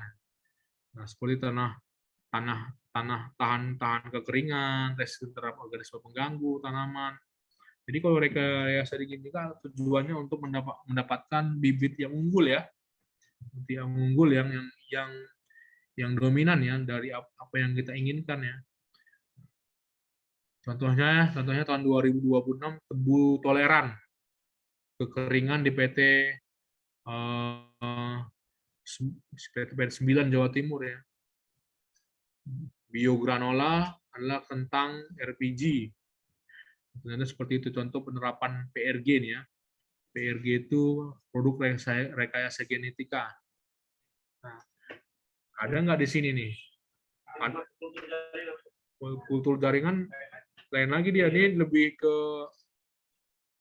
ke apa ya? Kalau kultur jaringan, populasi itu apa namanya istilahnya tuh? Yang apa itu nggak masuk, cangkok itu nggak masuk rekayasa gini. Ini masuk. Ya. Bahayanya gimana, Pak? Mutan? Oh. Kayak virus ya. Mutan. Oh.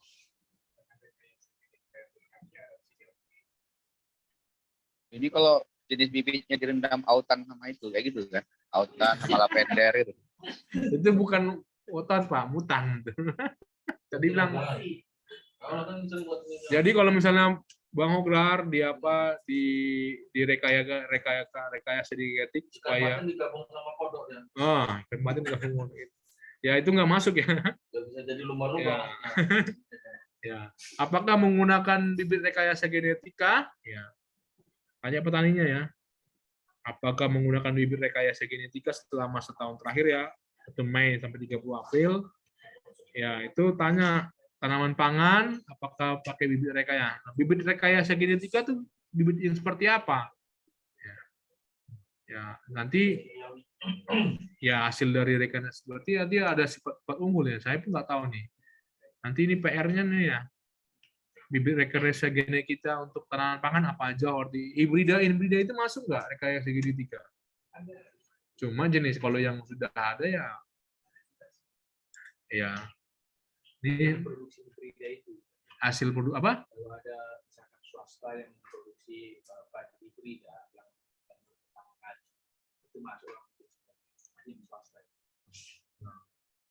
Ya, apakah menggunakan bibit rekayasa gini? Kalau hibrida itu masuk ya, tapi yang hasil bibitnya yang dari swasta ya. Tapi kalau dari pemerintah itu nggak masuk ya. Ya, misalnya kalau bibit yang bantuan pemerintah itu masuk bukan? Itu kalau di Serdang kalau bibit padi itu dia hibrida ya. Hibrida ya. Kalau dari Serdang tuh bibit yang dikasih hibrida, enggak hibrida belum. Jadi nggak ada masuk. Jagung udah ada hibrida ya? Nah, jagung ya tanaman pangan mungkin ada ya. Bibit hibrida hasil rekayasa genetika. Nanti yang terakhir ini ya. Ini apa termasuk juga ini yang bibit misalnya bunga kol untuk daerah tropis.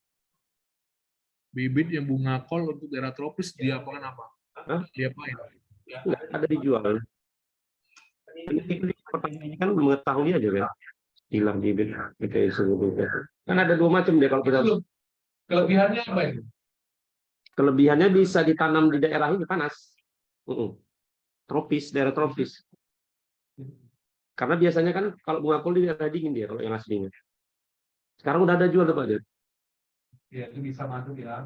Di Wonosari udah banyak sekarang Bu. Di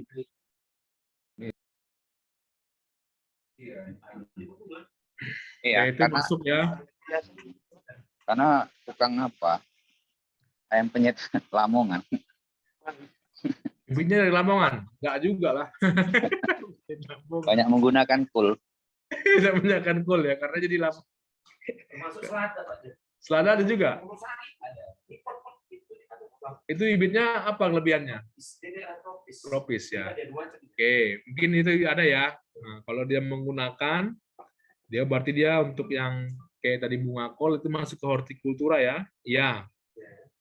Kalau ya dikasih kode 1 ya. Mungkin ada permintaan dari Arab barang. Arab tuh bunga Tanam kol kol. lahan panas ya. Iya. Nah, bisa juga tuh tanam kol di padang pasir kan. Nah, itu nanti rekayasa genetika itu. Bisa jadi. Nah, kayak gitu-gitulah ya yang maksudnya yang rekayasa genetika yang aneh-aneh. Kayak Pak Uteh kan hasil produksi rekayasa genetika ya, karena aneh. Aduh. Jadi agak liar dia. Ya, apalagi menggunakan apa ada hubungan sikit liar ya dan buas ya. Oke, di 903, apakah tanaman berada di bawah pelindung selama periode residensi ya? Tanaman bawah pelindung itu tanaman di bawah struktur permanen dengan kaca ya. Berarti dia efek rumah kaca ya, rumah kaca, plastik atau material lain yang digunakan untuk melindungi tanaman dari cuaca, hama. Hidroponik enggak ya? Lain ya. Ini dia di dalam satu ruangan ya, tertutup. Yang digunakan melindungi tanaman dari cuaca, hama dan penyakit. Tanaman yang biasanya ditumbuhkan di bawah pelindung adalah tanaman sayuran, tanaman obat, dan bunga. Ini kalau tanaman sayuran di rumah dia nggak masuk ya.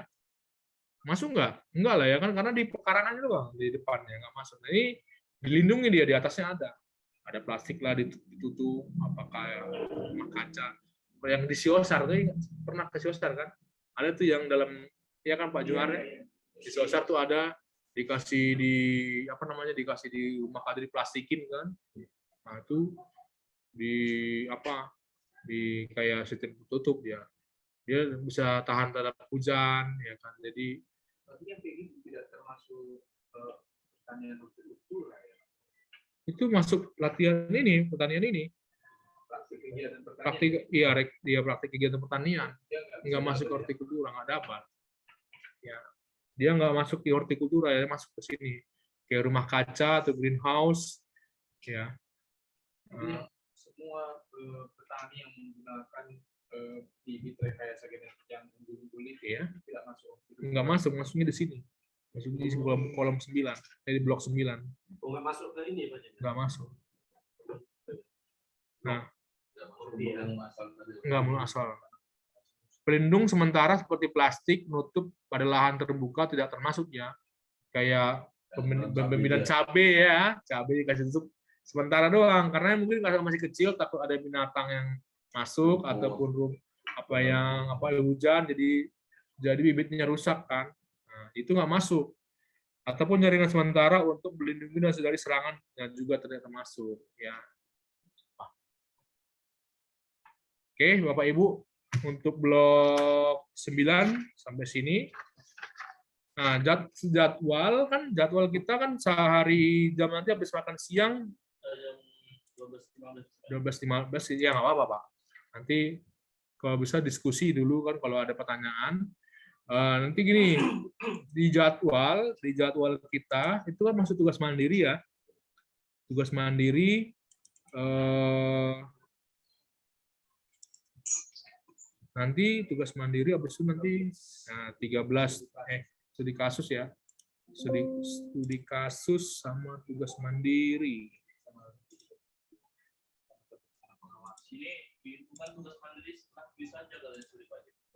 Oh, kalau materi setelah kuis ya, boleh. Berarti kita nanti masuk istirahat jam 13:15 ya? Iya. 13:15.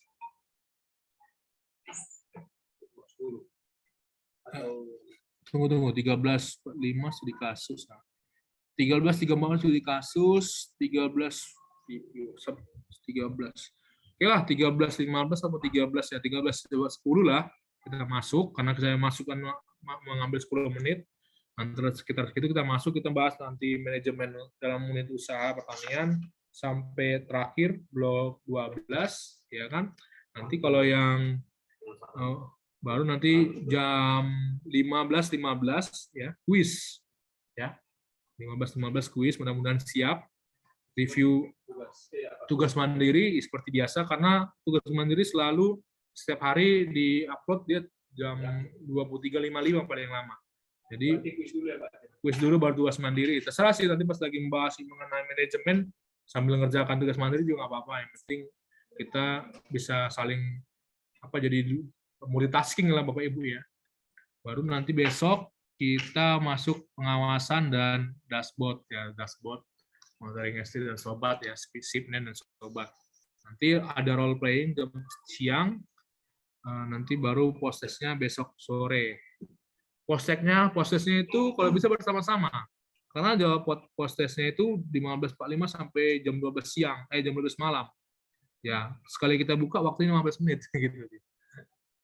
Jadi postesnya bukanya bebas, tapi kalau saya sarankan serentak lah, rame-rame lah. Besok sore ya, nggak usah malam-malam. Prosesnya kayaknya 20 soal lebih, kayaknya 20 soal atau 25 soal. 15 menit. Prosesnya soalnya sama dengan soal kuis sama soal pretest. Gabungan. Yang kuis sama soal pretest cuma 1 atau 2 soal yang berbeda. Ya. Yang udah bagus pretestnya otomatis kuisnya masih bagus karena soalnya sama. Cuma bedakan ABC-nya aja yang dibedakan. Oke Bapak Ibu ya, kita istirahat. Jangan sanksi ya. Pasti nanti ada yang bantu ya. Minimal Pak Manajer bantu ya Pak ya. Oke Bapak Ibu, kita istirahat nanti jam 13:10 ya. Kita masuk lagi ya Bapak Ibu. Selamat menikmati makan siangnya. Salam sehat semua. Selamat pagi.